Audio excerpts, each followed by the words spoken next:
Se una rondine non fa primavera, un tavolo e una sala finalmente pieni di partecipanti non significa automaticamente vittoria. Tuttavia la fiducia è molta attorno alla conferenza dei sindaci del litorale.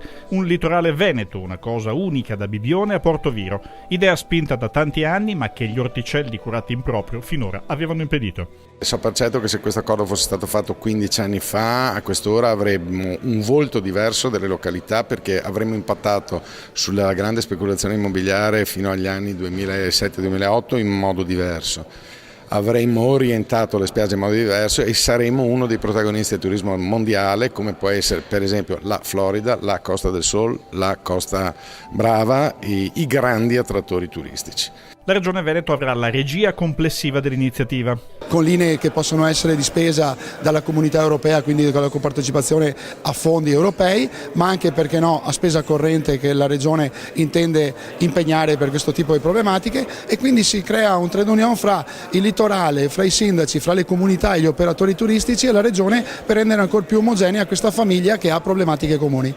Questo tavolo va nella giusta direzione, una direzione che noi abbiamo già avviato da tempo per quanto riguarda le mie materie, ma non solo, per tutte le materie che sono di stretta competenza di un territorio particolare come quello del Delta del Po e del Polesine. Regione e sindaci si confronteranno con forze dell'ordine per la sicurezza, categorie economiche e imprenditori per lo sviluppo turistico, eppure con le ULSS a cui affriscono ogni anno milioni di turisti. C'è qualcosa che ritieni che sia mancato in questi anni che adesso con questo tipo di accordo possa invece spuntare fuori? Che invece di fare 4 incontri tutti uguali tra loro, ne farò uno solo ogni anno di programmazione con i sindaci, così come la facciamo con le associazioni di categoria, proprio per portare ogni anno delle innovazioni per quello che riguarda l'accoglienza sanitaria dei turisti sulla nostra costa.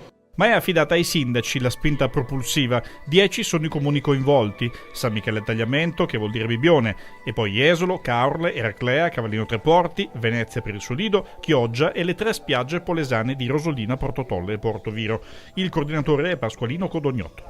Noi siamo da Bibbione a Portotolle, quindi dal Tagliamento al Po.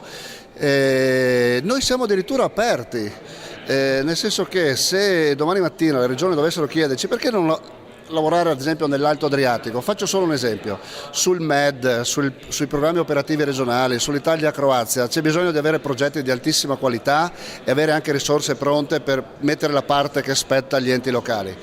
Siamo già pronti, mettiamoci insieme anche queste risorse e puntiamo in alto. Ormai non ci si vende al mondo con Bibbione, con Caorle, ci si vende al mondo come zona ampia che ha grandi risorse e può dare grandi servizi.